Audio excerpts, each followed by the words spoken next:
Prezadas irmãs, prezados irmãos, louvado seja nosso Senhor Jesus Cristo, para sempre seja louvado nossa Mãe Maria Santíssima. Neste primeiro dia de retiro, a liturgia nos oferece, como primeira leitura, o episódio da intervenção de Gamaliel. Pedro e os apóstolos estão para serem mortos, porque com intrepidez continuam a dar testemunhos de Cristo ressuscitado, mesmo contra a proibição dos membros do Sinédrio. Mas aparece uma voz sensata, um fariseu, que raciocina não com a lógica do poder, mas da fé. Ele pede que os acusados sejam retirados e fala com os seus companheiros, os seus colegas fariseus, sumos sacerdotes. O nome deste fariseu é Gamaliel, que havia sido mestre de São Paulo.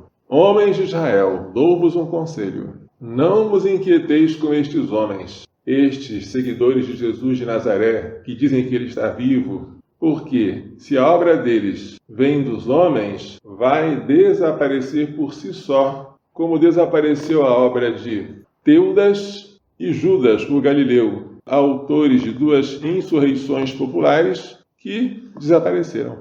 Mas, se a obra destes homens vem de Deus, ninguém poderá impedi-la. E não aconteça que vós estejais movendo guerra contra Deus. Veja como um conselho sensato, numa hora de fúria, é capaz de mudar a história. Aquele parecer de Gamaliel fez com que os membros do Sinédrio, já dispostos a matar os apóstolos, mudassem de ideia. Não foi uma conversão do coração ainda, mas eles pouparam, pelo menos por hora, a vida daqueles inocentes. É verdade que eles renovaram a proibição de falar em nome do Senhor. É verdade que eles mandaram açoitá-los com varas, mas soltaram-nos vivos. Mais vivos ainda, porque eles ficaram contentes por terem sido considerados dignos de sofrer injúrias por causa do nome, o nome do Senhor Jesus. Daqui tiramos como conclusão como é importante a obra de misericórdia de dar um bom conselho. Quantas vezes pessoas deixam de fazer o bem ou fazem o mal porque não houve quem as aconselhasse. Esse aconselhamento vale para tudo, desde o caminho vocacional até a desistência de um aborto que a gestante já havia determinado fazer. Segundo, como é importante a gente ter alegria em servir Jesus mesmo com golpes de varas. A perseguição nunca serviu de obstáculo para a igreja. Sempre serviu para que a igreja se revigorasse, aumentasse o seu entusiasmo. O Salmo 26 diz: ao Senhor eu peço apenas uma coisa, só isso eu desejo, habitar na casa do Senhor por toda a minha vida. Este é o nosso desejo, secreto ou não. Mas nenhum de nós se contenta com outro lugar que não seja a casa do Senhor. Fora dela, nós nos sentimos como que estrangeiros, fora do nosso ambiente. A casa do Senhor nos traz paz. E o nosso desejo supremo é morar com Ele um dia no céu, na visão face a face. Enquanto não podemos vê-lo, o melhor lugar do mundo é a capela onde há o sacrário com o Santíssimo Sacramento.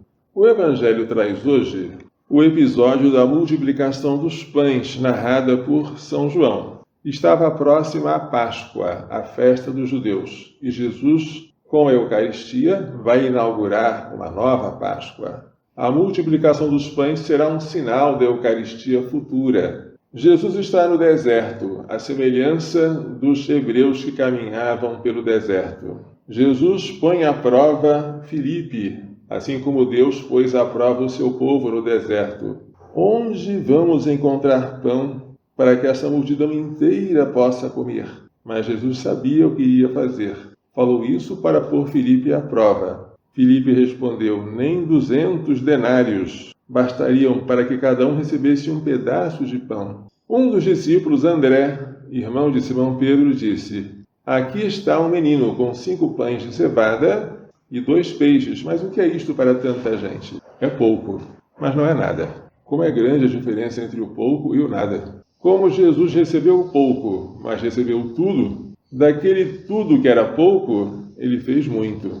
Fazei sentar as pessoas. Sentaram-se, aproximadamente 5.000 homens. Então Jesus tomou os pães, deu graças, distribuiu aos que estavam sentados, gesto este que lembra o que ele fará na Quinta-feira Santa, quando instituirá a Eucaristia.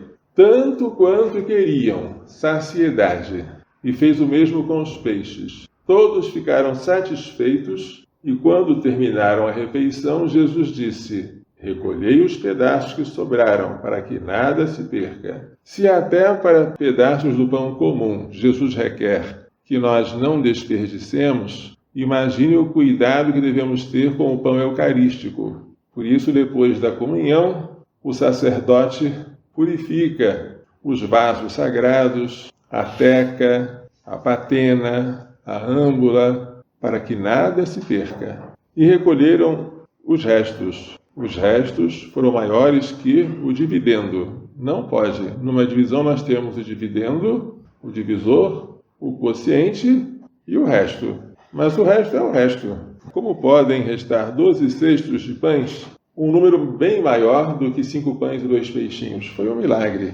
Os pães não foram apenas partilhados, mas foram multiplicados. E o povo percebeu isso. Percebeu que lá estava o profeta, por causa da grandiosidade daquele sinal. Mas o que o povo ainda não percebeu é que aquele pão era apenas um sinal de um pão maior que Jesus iria dar. Por enquanto, eles viram em Jesus um político que iria acabar com a fome. Vamos elegê-lo.